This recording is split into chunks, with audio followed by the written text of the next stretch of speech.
such products are not supposed to be imported into the country because they are injurious to our health.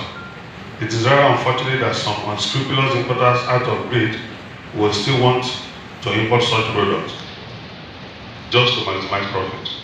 However, we all have a role to play, that is to ensure that we do not facilitate the clearance of such injurious, just opposing substandard imports and sons outside from the seaport.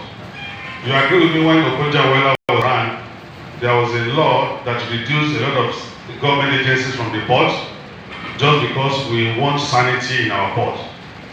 Sun was removed from the port and from few agencies, I think now that then, next year and most of them. Before then, we have preponderance number of security agencies or government agencies, particularly clearance of cargo. Some of these agencies were removed from the port. Removal of SON from the port, we thought would add value to the port clearance procedure, because we believe that with some cap issuance, that Nigerians will fall in line. The Standard Organization has vacated the seaport about a few years ago. The intention of the government is to allow the agency to do the role of regulation outside the port.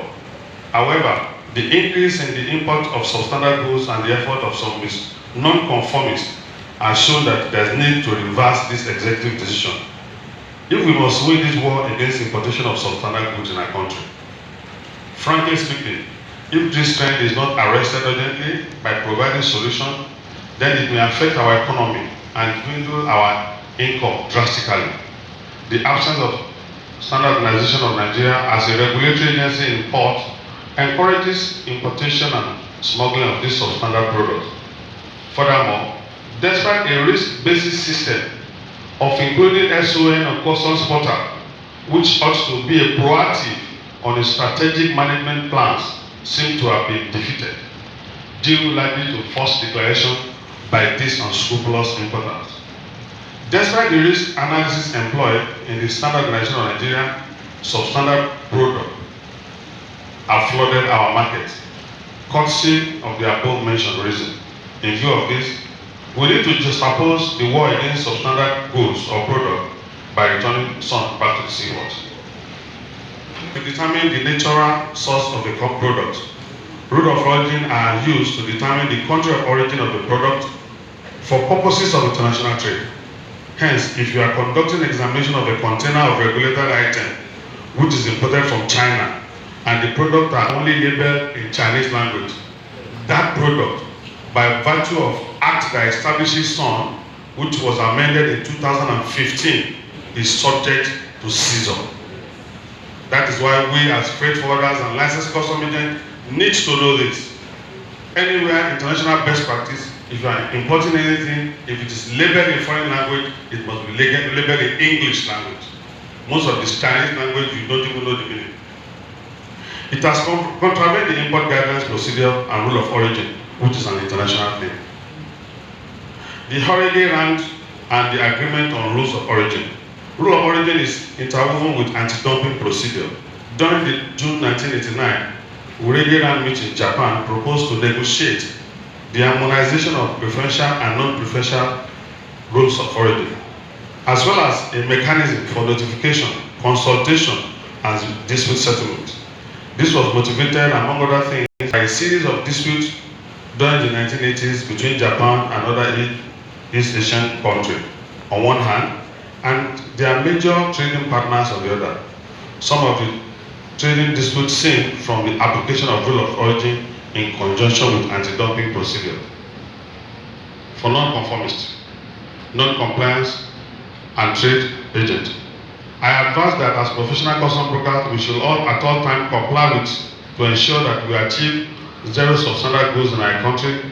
However, for non-conformists, I will take you to Section 11 of SON's Act. Importation of products not properly labeled shall automatically qualify for seizure and destruction without warning and subject to prosecution. Section 12, that any false or fraud misrepresentation of fact will receive impoundment. To also take it back to you now, that if we succeed in bringing some back into the port, there are things that we need to do. The issue of intercepting containers in a commando style just after 50 meters out of the seaport must be addressed. SUN is a regulatory agency and not a revenue generating agency. Obtaining SUN cap abroad costs me dollars, costs importers dollars. Having obtained this SUN cap, when they still come back here, we charge them too high amount of money in the name of examination charges. This needs to be looked into. Perhaps this will also encourage importer to want to be non-conformist. If SUN is returned back to the seaport and you are now part of the cargo clearance, any consignment that fails standard, all SUN needs to do is to escort that container to the consignee's warehouses, seal the place, pending when examination is conducted. Then if it fails the test, it can be destroyed. And if it passes, then you can allow it to be sold in the market. But there are procedures, seems to be cumbersome. Perhaps this is also a factor that is discouraging importers from want to be non-conformist. I also want to tell you that, sir, when containers are escorted, or particularly when containers are intercepted, these are containers that have SUN cap, duly released in the seaport, and they are intercepted by your agency. They are escorted to the warehouse, maybe on a Friday. Your officers on the road will tell you who examined my container, your container. If you don't even know the person, you have to wait till Monday. The container truck, accumulating rent and damages, this must be addressed. If you are talking of compliance, we should look at how people will want to comply. These are the attributes or the things or the factors that encourage compliance. Finally, to the SUN team. If you succeed in bringing back SUN officials to the seaport, the agency should desist from intercepting cargo in the commando side, which is rampart now. I urge you all to join hands, collaborate to have sanity in our seaport operations. We need to preach compliance, speak compliance. Do not facilitate clearance of substandard product from our seaport. Thank you very much.